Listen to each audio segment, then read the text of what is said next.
Si quelqu'un veut marcher à ma suite, qu'il renonce à lui-même, qu'il prenne sa croix et qu'il me suive. Loué soit Jésus-Christ, à jamais. Aujourd'hui, 22e dimanche du temps ordinaire année A, l'Église célèbre les saints Guérin, Amédée et Saint Fiacre.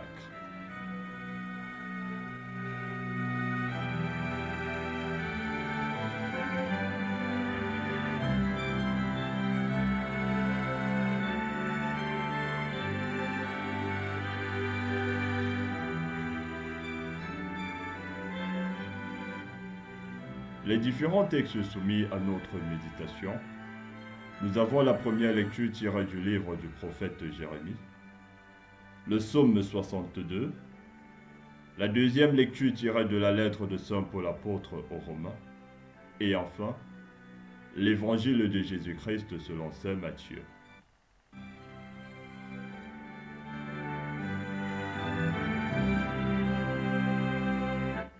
Première lecture. Lecture du livre du prophète Jérémie. Écoutons.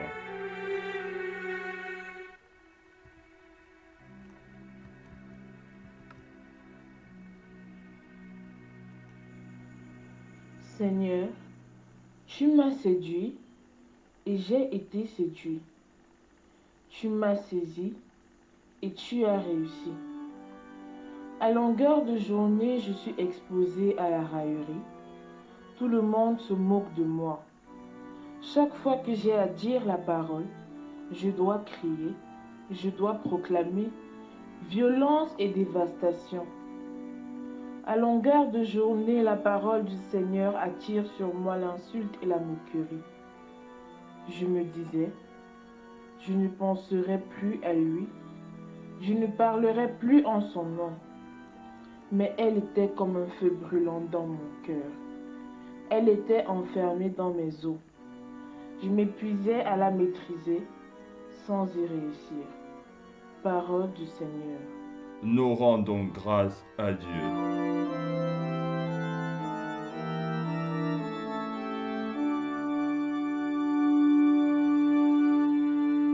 Psaume 62. Mon âme a soif de toi, Seigneur mon Dieu. Dieu, tu es mon Dieu. Je te cherche dès l'aube, mon âme a soif de toi.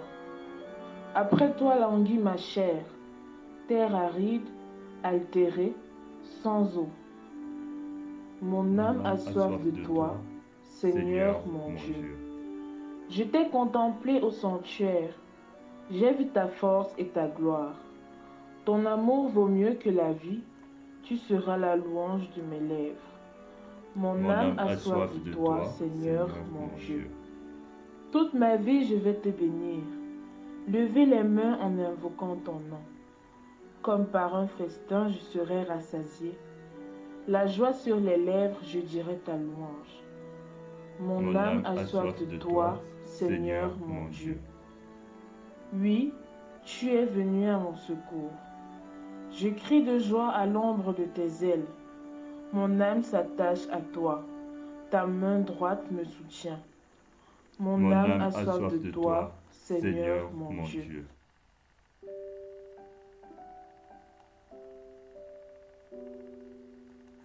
Deuxième lecture. Lecture de la lettre de Saint Paul apôtre aux Romains.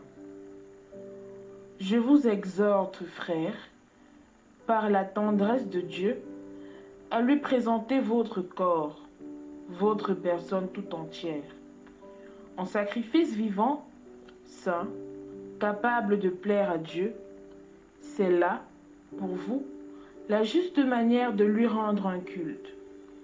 Ne prenez pas pour modèle le monde présent, mais transformez-vous en renouvelant votre façon de penser pour discerner quelle est la volonté de Dieu, ce qui est bon, ce qui est capable de lui plaire, ce qui est parfait. Parole du Seigneur. Nous rendons grâce à Dieu.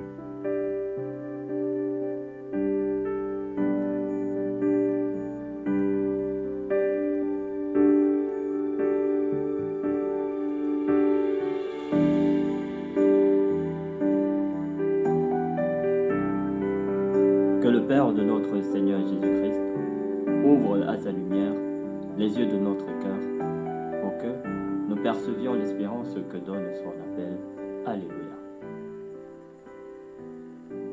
Évangile de Jésus-Christ selon saint Matthieu. En ce temps-là, Jésus commençait à montrer à ses disciples qu'il lui fallait partir pour Jérusalem, souffrir beaucoup de la part des anciens, des grands prêtres et des scribes, être tué et le troisième jour ressuscité. Pierre, le prenant à part, se mit à lui faire de vifs reproches. « Dieu t'en garde, Seigneur.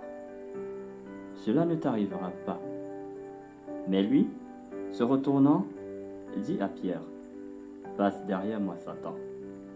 Tu es pour moi une occasion de chute. Tes pensées ne sont pas celles de Dieu, mais celles des hommes. » Alors, Jésus dit à ses disciples, « Si quelqu'un veut marcher à ma suite, qu'il renonce à lui-même, qu'il prenne sa croix et qu'il me suive.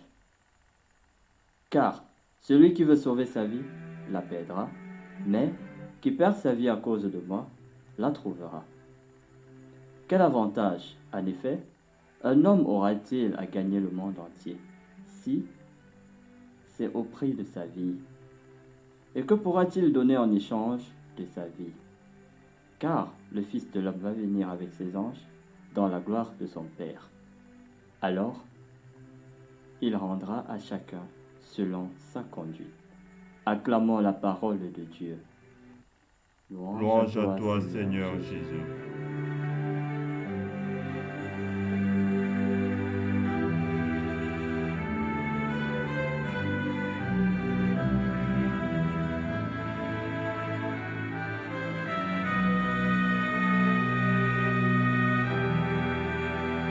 Homélie du jour. Homélie proposée par les prêtres de la fraternité de Galilée. Loué soit Jésus-Christ. À jamais. Si quelqu'un veut marcher à ma suite, qu'il renonce à lui-même, qu'il prenne sa croix et qu'il me suive. À l'opposé des valeurs que prône notre société aujourd'hui, telles que l'affirmation de soi, le désir de domination, la recherche du bien-être et du confort, Jésus nous propose plutôt des conditions assez difficiles pour se mettre à sa suite. La première consiste à renoncer à soi-même.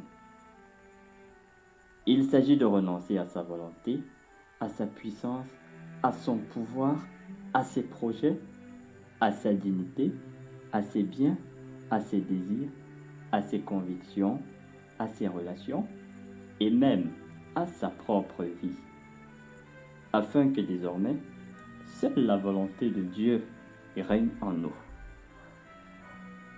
Il s'agit de s'oublier soi-même pour Dieu et pour les autres.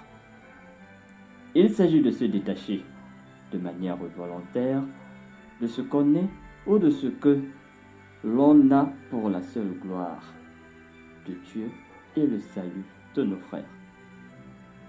C'est le cas pour Abraham qui quitte tout pour répondre à l'appel de Dieu. Pars de ton pays, de ta famille et de la maison de ton père vers le pays que je te ferai voir. C'est aussi le cas pour le jeune homme riche de l'Évangile. Si tu veux être parfait, va, vends tout ce que tu as, donne-le aux pauvres et tu auras un trésor au ciel. Puis, viens et suis-moi. Matthieu chapitre 19, verset 21. À ces mots, nous dit l'Évangile, le jeune homme s'en alla tout triste, car il n'a pas pu renoncer à ses biens. C'est le même appel que les apôtres et la plupart des saints ont suivi. Saint François d'Assise, en embrassant d'âmes pauvres, nous donne un exemple vivant de renoncement. La deuxième condition consiste à porter sa croix et à le suivre. Comme Jésus lui-même au calvaire, nous devons accepter de porter avec dignité toutes les croix qui nous sont imposées. Jérémie, dans la première lecture, supporte toutes les croix qu'il rencontre dans sa mission de prophète. Les railleries, les moqueries, les insultes, les complots, le feu de la parole qui brûle en lui. Aujourd'hui, comme Paul le dit aux Philippiens, certains vivent en ennemis de la croix du Christ. Philippe chapitre 3, verset 18. Tout ce qui nous empêche de jouir des biens et des plaisirs de ce monde est à proscrire. Tout ce qui peut nous faire souffrir est à éviter. C'est un peu ce que Pierre cherche à éviter à Jésus. Dieu t'en garde, Seigneur, cela ne t'arrivera pas. Et le Seigneur saisit cette occasion pour nous dire que le refus de la croix ne provient que de Satan. De la même manière qu'il a trompé Adam et Ève, de la même manière aussi, il nous séduit avec les biens de ce monde. D'où ce rappel de notre Seigneur. Quel avantage en effet un homme aura-t-il à gagner le monde entier si c'est au prix de sa vie? Mieux vaut renoncer à tout et porter les croix plutôt que de perdre son âme pour l'éternité. Sommes-nous prêts à faire tous les sacrifices pour le salut de nos âmes?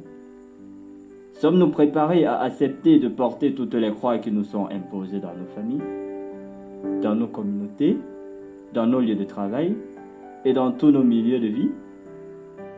Et quand il nous arrive de les porter, est-ce avec amour ou tout simplement par contrainte? Les portons-nous avec tout notre cœur comme la Vierge Marie? Ou alors, ne deviennent-elles pas très souvent un objet de chantage et de publicité? Avec Marie, pour la gloire de Jésus. Loué soit Jésus-Christ. À jamais.